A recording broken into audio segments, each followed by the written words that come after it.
এটাই হলো কাইনার রুম।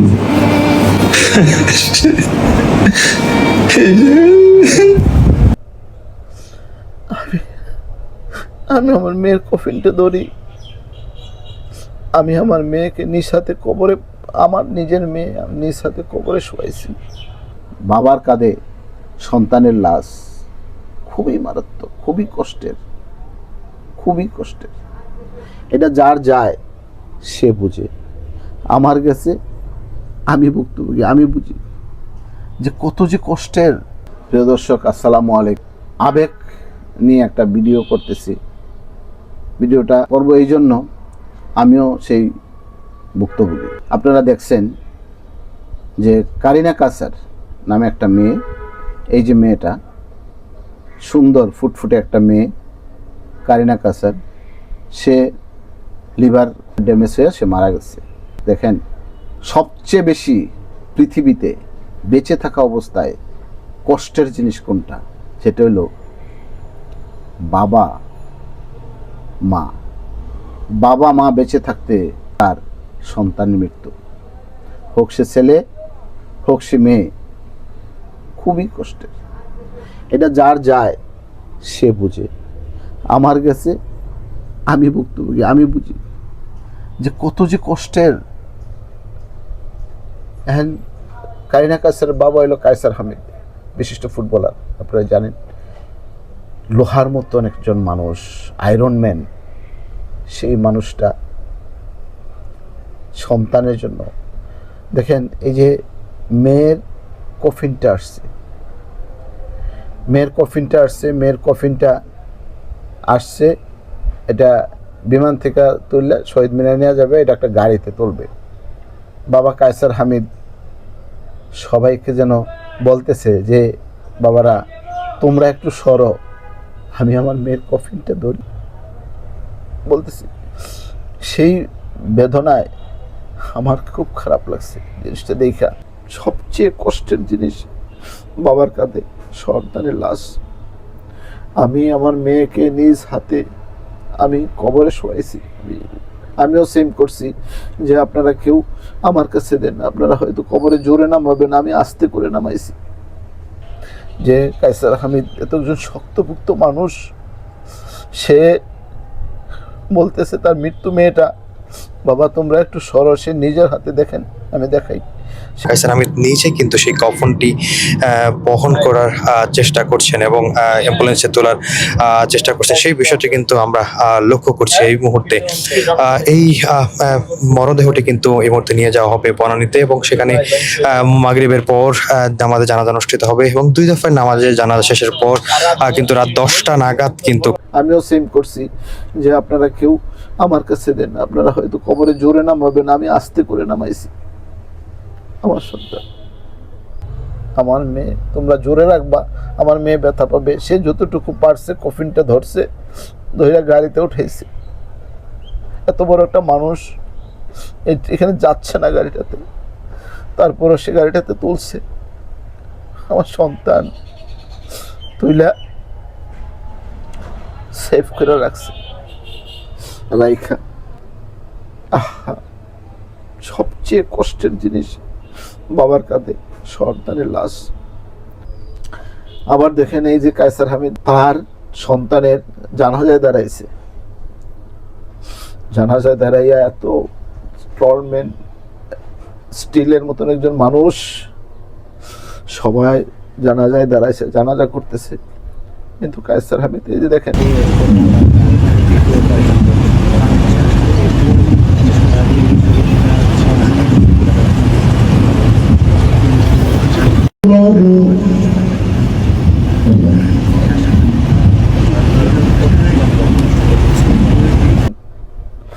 দেখেন কায়সার হামিদ তার সে ওইখানে নাই, সে দাঁড়াইছে তার বডিটা, কিন্তু সে কষ্টে পড়ে যাচ্ছে, ব্যালেন্স নাই। এই কায়সার হামিদের ব্যালেন্স নাই, দেখেন কায়সার হামিদ পড়ে যাচ্ছে, তার ব্যালেন্স নাই। এত বড় একজন মানুষ, সে কোথায় দাঁড়ায় আছে, তার কোনো ইয়া নাই, সেন্স নাই, জানাজায় দাঁড়িয়েছে। মানুষ জানাজা পড়তেছে সবাই সবার মতো, কিন্তু হাঁটছে না, কলিজা ছিঁড়ে গেছে, দেয়ার নাই। তখন সে পড়ে যায়, যে পড়ে যাচ্ছে সে। দেখেন আমার কেন আবেগ লাগে। আমার একটা মেয়ে শাহিন কলেজ থেকে ম্যাট্রিকে গোল্ডেন পাওয়া, ইন্টারে গোল্ডেন পাওয়া, ঢাকা ইউনিভার্সিটি থেকে ইংলিশে মাস্টার্স করা, সে ফুটফুটে মেয়েটা আমার, যখনই কোথাও যাইতো, পরীক্ষা দিতে যাইতো ব্যাংকে, একসাথে দুইটা ব্যাংকে পরীক্ষা দিলে চাকরি হয়ে যেত, এত তো করে স্টুডেন্ট ছিল। তা সে কি করলো, ব্র্যাক ব্যাংকে চাকরি হইল, ব্র্যাক ব্যাংকে চাকরি করে গুলশানে হেডকোয়ার্টারে। তারপরে সে কি করলো, বিসিএস দিল, 54তম বিসিএস দিল। তারপরে আবার সে দেশের বাইরে যাবে, এই জন্য ফর্ম টর্ম ফিল আপ করলো এজেন্সিতে যাইয়া, নেদারল্যান্ডে যাওয়ার জন্য। তার ইয়াও আসলো, সব কিছু আসলো, যাবে, সব ঠিকঠাক করবে। এর মধ্যে বললো যে বাবা এক কাজ করি, এই বিসিএস দিই, 54তম বিসিএসটা দিল। দেওয়ার পরে আমার মেয়েটা একদিন মার সাথে কথা বললো 5 মিনিট কথা বলে, আর আমার মেয়েটা নাই। কোন একটা অ্যাক্সিডেন্টে আমার মেয়েটা মারা যায়। মারা যাওয়ার পরে আমি বাবা, এই কায়সার হামিদের মতো আমি হাসপাতাল থেকে আমার মেয়ের ডেড বডি আইনা এভাবে আমি মুনাজাত করে জানাজার নামাজ পড়া কবরস্থানে আমি আমার নিজের হাতে আমার সন্তানকে শোয়াইছি। সন্তান যে কি জিনিস, বাবা মা বেঁচে থাকতে সন্তান মারা যায়, এই কষ্ট কোনোদিন কেউ সইতে পারে না, কোনো বাবা মা সইতে পারে না, আমিও পারি না। আমার মেয়ে মারা যাওয়ার পরে তার বিসিএস এর রেজাল্ট আসছে, তার এই বিদেশে যাওয়ার আসছে, ব্র্যাক ব্যাংক ভালো এখানে রাখছি, একটা কলেজে দিছিল, কলেজের ইয়াও আসছে, মানে চতুর্দিক দিয়ে তার চাকরি বাকরির জন্য হয়ে গেছে। আমার মেয়েটা নাই, আজকে 3 বছর আমি এখনো কবরে যে পড়ে থাকি। এমন কোনো সময় নাই, একটা কোনো সেকেন্ড নাই, মিনিট নাই, ঘন্টা নাই, দিন নাই, নামাজে পড়ে আমি আমার মেয়ের জন্য কান্নাকাটি করি না।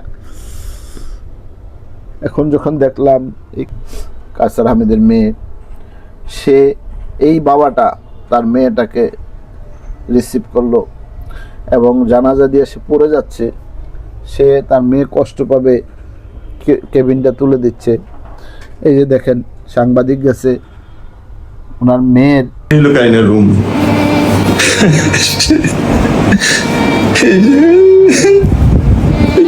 স্মৃতিগুলি দেখাচ্ছে।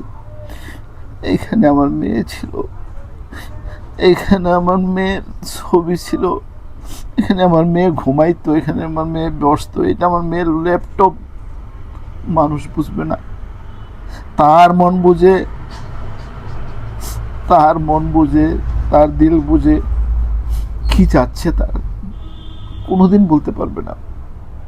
সন্তান পারে, বাবা মা মারা গেলে সন্তান ভুলে থাকতে পারে, কিন্তু সন্তান মারা গেলে পৃথিবীতে বাবা মা পারে না।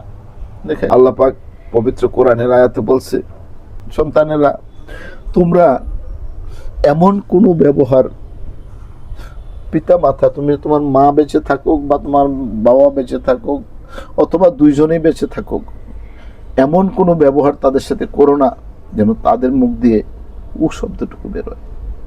সন্তানদেরকে এইরকম নির্দেশ দেওয়া হয়েছে আল্লাহর তরফ থেকে। আবার আল্লাহ বলছে যে তোমরা তোমার বাবা মার জন্য আমার কাছে এইভাবে দোয়া করো, আকুর রব্বির হাম হুমা কামা রব্বায়ানি সগীরা। সন্তানকে দোয়া করতে বলছে, আমার মাতা আমাকে যেভাবে লালন পালন করছে ছোটকালে, আমাকে আদর যত্ন করে, আমার বাবা মাকে আপনি এইভাবে রাখেন আল্লাহ। দেখেন এই সন্তান, আমি কেন ভিডিওটা করলাম জানেন? এই ভিডিওটা আমি করতাম না, হে সন্তানেরা, হে ছেলে, হে মেয়েরা, তোমরা জানো না তোমরা না থাকলে তোমাদের বাবা মা কি কষ্ট পাবে। তোমরা বাবা মার কথা শোনো। তোমাদেরকে একমাত্র বাবা মা, যেই লোকটা একটা বট গাছ, পিতা মাতা একটা বট গাছ, এই বট গাছটা তোমরা হারায় ফেলো না। যতদিন বেঁচে থাকো তাদের কথা শুনো। পৃথিবীতে বাবা মাই আছে যা নিঃশর্তভাবে তোমার জন্য তোমাকে বলবে যে তুমি এটা করো, এখানে মঙ্গল, এটা করো, যেইখানে কিছু করতে বলে সেইখানে মঙ্গল, অমঙ্গলের কিছু নাই, অমঙ্গল হবে না। তাদের কথা শোনো। আমি তোমাদেরকে শুধু বলার জন্য যে আমি বাবা, আমি জানি আমার কলিজায় কি লাগতেছে, আমার কলিজা ছিদ্র হয়ে গেছে। সোজা কথা, এই যে কলিজাটা আছে তার মধ্যে আমার কলিজা একটা ছিদ্র। কায়সার হামিদের তো স্টল, একজন আয়রন ম্যান, সে পারতেছে না ঠিক থাকতে, জীবনে পারবে না, জীবনে কোনোদিন পারবে না। যতদিন সে বেঁচে থাকবে, যতদিন আমি বেঁচে থাকবো, যতদিন সে বেঁচে থাকবো, আরো বাবা মা আছে, আরো বাবা মা আছে বাংলাদেশে, ওয়ার্ল্ডে অনেক বাবা মা আছে যারা এই কষ্ট বহন করে বেড়াইতেছে, অন্য কেউ জানবে না। কায়সার আমি বলতেছে যে আমার মেয়েকে আপনারা মন্দ বলে ইয়ে করেন না, তার কলিজায় জানে কেমন কষ্ট লাগতেছে। মা দেখেন, মন্দ হোক ভালো হোক, বাবা আমার বাবা। পৃথিবীতে বাবার মতন আর আছে কেউ নাই, কেউ নাই, কেউ নাই। বাবা মার কথা শুনো সন্তানেরা, তোমাদের কাছে অনুরোধ, তোমরা ব্যাকডেটেড হয়ে গেছি আমরা, এরকম মনে করো না। তোমরা আমাদের কথা শুনো। বাবা মা নিঃশর্তভাবে তোমার জন্য ইয়ে করবে, কোনো স্বার্থের জন্য না। মায়ের এক দাঁড় দুধের দাম, কাটিয়া গায়ের চাম, জুতা বানাই দিলে, পাপুস বানাই দিল, ঋণ শোধ হবে না। আছে না? কবিরা এমনি বলে নাই, মনের আবেগ থেকে বলছে, তাদের কষ্ট থেকে বলছে। আমি অনুরোধ করব সন্তানদেরকে, আমাদের সন্তানরা, সমস্ত সন্তানরা, তোমরা যারা আছো, একটু চিন্তা করো। আমি বাবা কায়সার হামিদ কি করতেছে। সে এত বড় একজন মানুষ, দাঁড়ায় থাকতে পারতেছে না, তার মৃত মেয়ের কফিনটা সরাই নিজে ধরতেছে। আমার মেয়ে যদি কষ্ট পায়, আমি আমার মেয়ে কবর শোয়াইছি, অন্য কেউ দলে যদি জোরে মাটিতে রাখে, আমার মেয়ে কষ্ট পাবে। আমি নিজে কোলে নিয়ে আমার মেয়েকে আমি শোয়াইছি।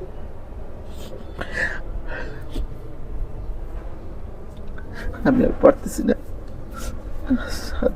না, সরি। আপনারা যদি কেউ কষ্ট পেয়ে থাকেন, আপনারা যদি কেউ মনে কোনো পেয়ে থাকেন, ক্ষমা করবেন। কায়সার হামিদের মেয়েটার জন্য দোয়া করবেন, আমার মেয়েটার জন্য দোয়া করবেন। যারা দেখছেন, আপনাদের বাবা মার জন্য খেয়াল রাখবেন, বাবা মার দিকেও খেয়াল রাখবেন। তারাও যেন সবার বাবা মা, সবার সন্তানের জন্য এই আবেগটুকু আছে। আপনারা ভুলে যাবেন না যে নাই, আছে। সবচেয়ে পৃথিবীতে কষ্টের জিনিস বাবার কাঁধে সন্তানের লাশ। এর চেয়ে বড় কষ্টের জিনিস, এর চেয়ে বড় দুঃখের জিনিস, এর চেয়ে বড় আবেগের জিনিস আর পৃথিবীতে নাই, আর নাই।